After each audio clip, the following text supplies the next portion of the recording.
Dalam aturan yang dikutip tersebut dimuat mengenai salah satu ketentuan pelaksanaan penilaian dan perhitungan nilai untuk bisa lolos dalam seleksi kompetensi bidang. Oleh karena itu, adik-adik perlu mengetahui hal ini. Jika nilai itu sama, maka penentuan kelulusan akhir didasarkan pada nilai indeks prestasi kumulatif yang tertinggi bagi kelulusan diploma, sarjana, magister. Sedangkan untuk lulusan sekolah menengah atas atau sederajat berdasarkan nilai rata-rata tertinggi yang tertulis di ijazah. Dulu, aku sulit menemukan NKRI Live Channel. Sekarang, sangat mudah. Salam jumpa lagi bersama kami. Adik-adik yang mengikuti tes CPNS tahun 2021 ini perlu mengetahui ini aturan baru tes hingga penilaian kelulusan CPNS 2021. Ya, sebelum kita lanjut ya teman-teman sekalian, adik-adikku sekalian, bantu kami dengan menekan tombol subscribe sekaligus tombol lonceng sehingga adik-adikku bisa mengikuti perkembangan apabila ada hal baru yang kebetulan kami baca dan perlu kami share, perlu kami informasikan kepada saudara-saudara adik-adikku sekalian. Bagi yang sudah menekan tombol subscribe dan tombol lonceng, kami doakan semoga Anda selalu sukses dalam menggapai cita-cita kehidupan Anda. Pemerintah baru saja mengeluarkan aturan baru mengenai calon pegawai negeri sipil.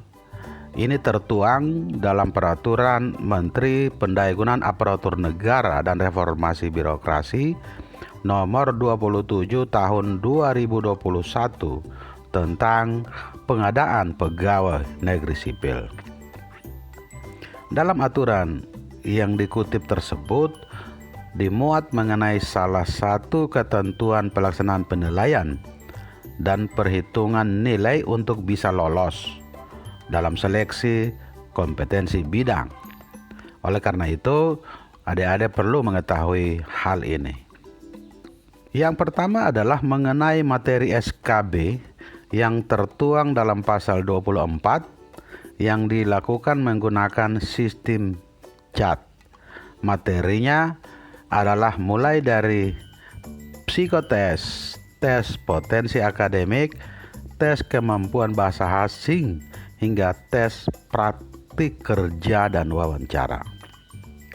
Yang kedua, untuk ketentuan penilaian SKB itu tertuang dalam pasal 44 yang dibagi menjadi 3, yaitu yang pertama, SKB dengan sistem CAT merupakan nilai utama dengan bobot paling rendah 50% dari nilai SKB secara keseluruhan. Dalam tes wawancara SKB, selain dengan sistem CAT diberikan bobot paling tinggi 30%. Jadi wawancara itu diberikan nilai 30% dari nilai SKB secara keseluruhan. Yang ketiga, jika ada jenis tes atau bentuk tes berupa uji penambahan nilai dan sertifikasi kompetensi diberikan bobot paling tinggi 20% dari nilai SKB. Sedangkan untuk penilaian SKB di instansi daerah itu tertuang dalam pasal 45 yang berisi yang pertama, pelaksanaan SKB di daerah menggunakan sistem CAT itu yang diselenggarakan oleh BKN. Yang kedua, SKB dengan sistem CAT merupakan nilai utama dengan bobot paling rendah 60% dari nilai SKB secara keseluruhan. Jadi ini bobot SKB cukup tinggi 60%. SKB tambahan itu diberikan bobot paling tinggi 40% dari nilai SKB secara keseluruhan.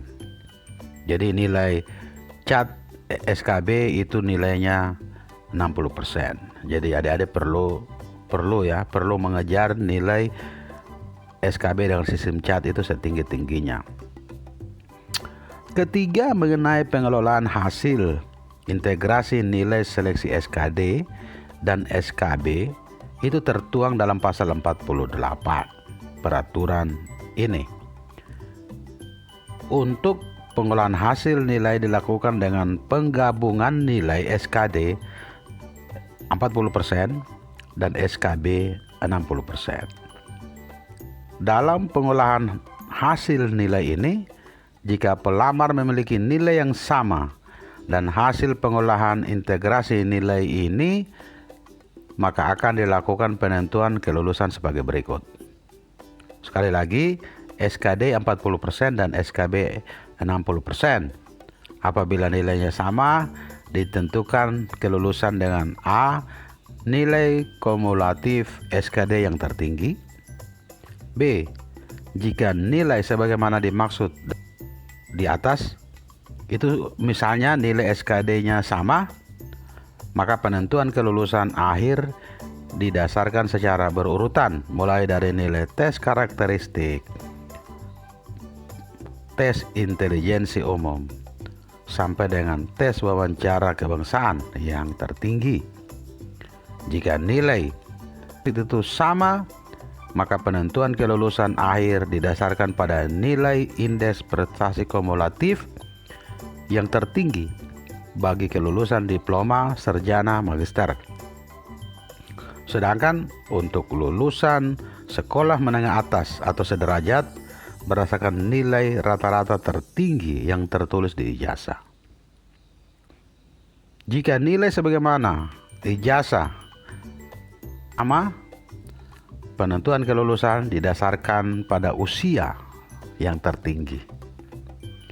Keempat, mengenai pengumuman hasil akhir seleksi akan dilakukan oleh pejabat secara terbuka berdasarkan hasil pengolahan integrasi nilai SKD dan nilai SKB yang disampaikan oleh Ketua Panitia Seleksi Nasional.